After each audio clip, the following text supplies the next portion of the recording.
Lapangkanlah dada kami dengan karunia. Satu penggal hadis Rasulullah Sallallahu Alaihi Wasallam layak untuk menjadi renungan kita. Sayyiduna Muhammad Sallallahu Alaihi Wasallam bersabda, lis-shaimi farhatan. Untuk orang yang saum ada dua kegembiraan. Farhatun hina yuftir, kegembiraan saat berbuka. Wa farhatun hina yalqa rabbah, dan kegembiraan saat bertemu dengan Tuhannya. Kita sebagai umat Islam tatkala melaksanakan perintah Allah Subhanahu wa taala, melaksanakan syariat Allah Subhanahu wa taala, melaksanakan ibadah kepada Allah Subhanahu wa taala, itu selalu ada dua kegembiraan yang disediakan oleh Allah Subhanahu wa taala, gembira saat di dunia atau balasan di dunia, dan ada juga balasan di akhirat. Kalau balasan di akhirat itu dipastikan oleh Allah Subhanahu wa taala jika kita ikhlas dan sesuai dengan aturan Allah Subhanahu wa taala, tidak melanggar aturan Allah Subhanahu wa taala dan Rasulnya.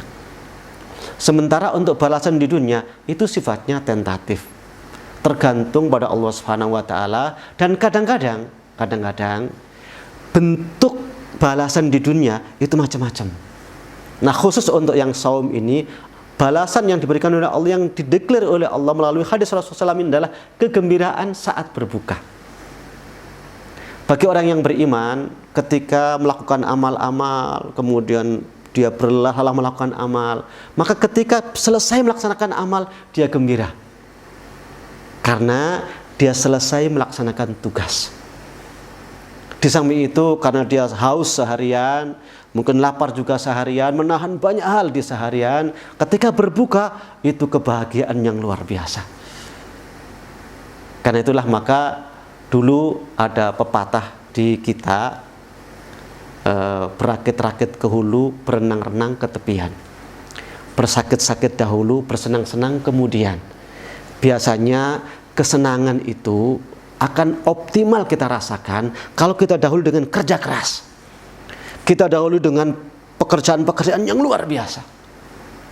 Sebagaimana pada saat ini kita berlelah-lelah untuk bersama-sama melawan virus corona ini. Kita berlelah-lelah, kita bertahan di rumah, kita menahan banyak hal, keinginan-keinginan kita keluar, kita tahan semuanya, berlelah-lelah. Mudah-mudahan dengan berlelah-lelah kita ini akan dapat kegembiraan saat nanti Allah mengangkat penyakit ini dari negeri kita yang kita cintai ini. Demikian juga orang yang saum. Orang yang saum itu ketika berbuka gembira membuncah luar biasa. Tapi ada kegembiraan yang lebih utama.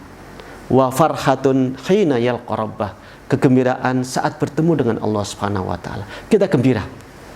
Coba bayangkan kalau kita lagi bekerja di sebuah perusahaan, kita punya atasan kita memberikan tugas kepada kita, ternyata kita bisa menyelesaikan tugas itu pada waktunya dan dengan benar luar biasa.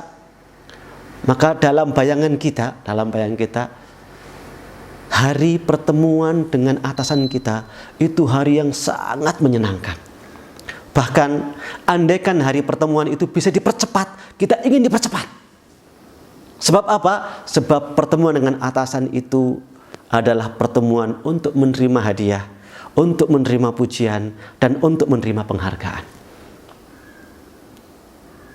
Tapi sebaliknya, kalau kita tidak mengerjakan tugas itu dengan sebaik-baiknya, bahkan kita teledor, kita santai, dan kita tidak menyelesaikan pada waktunya, dan tidak dilaksanakan sesuai dengan juklak dan juknisnya, maka pertemuan dengan atasan itu adalah pertemuan yang sangat tidak diharapkan. Bahkan andaikan kita bisa kabur, mungkin kita kabur. Karena pertemuan itu adalah pertemuan untuk menerima teguran, untuk menerima sanksi, dan bisa jadi untuk menerima caci maki dari atasan kita. Itu baru dengan atasan. Ini kita muamalah dengan Rabbul Alamin, Tuhan semesta alam. Kalau kita bisa melaksanakan saum di bulan Ramadan ini sesuai dengan juklak dan juknisnya, meskipun dalam situasi dan kondisi yang sangat rumit seperti ini, kita mengharapkan pahala dari Allah Subhanahu wa taala, maka insya Allah kita akan berbahagia saat bertemu Allah Subhanahu wa taala. Demikian juga kita menyelesaikan persoalan bangsa ini berupa kita bersama-sama bersatu melawan virus corona ini. Dengan berbagai macam tindakan yang kita lalui, kita berharap pada saat nanti kita bertemu dengan Allah Subhanahu wa taala, kita mendapatkan pahala terbesar dari Allah Subhanahu wa taala. Kegembiraan yang kedua itu menyempurnakan kegembiraan di dunia ini. Kegembiraan yang pertama. Kegembiraan di dunia ini, betapapun indahnya dalam pandangan orang, itu terasa sangat kurang, bahkan bisa jadi nggak terasa bahagia ketika tidak ada kegembiraan yang kedua. Kita tidak membayangkan kegembiraan yang kedua. Saya ambil contoh misalnya begini. Ada seseorang yang saum dari sejak ba'da imsak, terus dia menahan diri, melaksanakan prosedur saum sesuai dengan juklak dan juknisnya. Kemudian ternyata ketika berbuka, karena dia terkena dampak ekonomi dari PSBB, dampak ekonomi dari bertahannya dia di rumah karena melaksanakan instruksi-instruksi dari para pimpinan dan untuk ikut bekerja sama melawan virus corona, maka saat berbuka dia hanya menemukan segelas air bening. Meskipun dia hanya menemukan segelas air bening, tapi hatinya ingat dengan Allah Subhanahu wa taala. Fikirannya tertuju pada apa yang disediakan oleh Allah nanti pada saat perjumpaan dengannya. Maka saat adzan maghrib tiba, dia memegang gelas yang hanya berisi air bening itu, dan dia katakan, ya Allah, aku telah menjalankan saum karena perintahmu ya Allah, dan mengharapkan ridhamu ya Allah. Meskipun saum kali ini terasa berat bagi kami ya Allah karena situasi dan kondisi, namun pahalamu tidak akan pernah engkau hentikan.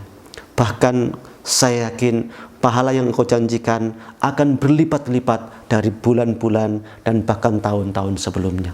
Karenanya dia mengucapkan, dhahabat dhama, haus dan dahaga telah hilang.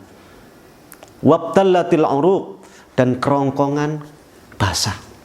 Wa thabatal ajru insyaallah, dan pahalanya akan engkau tetapkan ya Allah dengan izinmu ya Allah.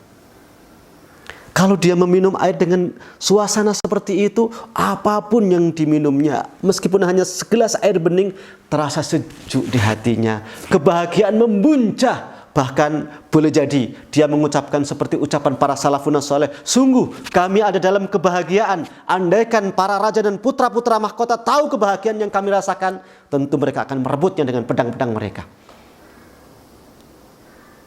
Sementara itu, orang yang nggak yakin dengan apa yang dijaga oleh Allah Subhanahu wa taala, nggak mengharapkan perjumpaan dengan Allah Subhanahu wa taala, melakukan saum juga ala kadarnya, melakukan saum tidak sesuai dengan juklak dan juknisnya, hanya sekedar kamuflase. Ketika dia berbuka, meskipun di hadapannya aneka ragam makanan, aneka ragam minuman, belum tentu dia merasakan bahagia saat berbuka. Dan indahnya tawakal padamu.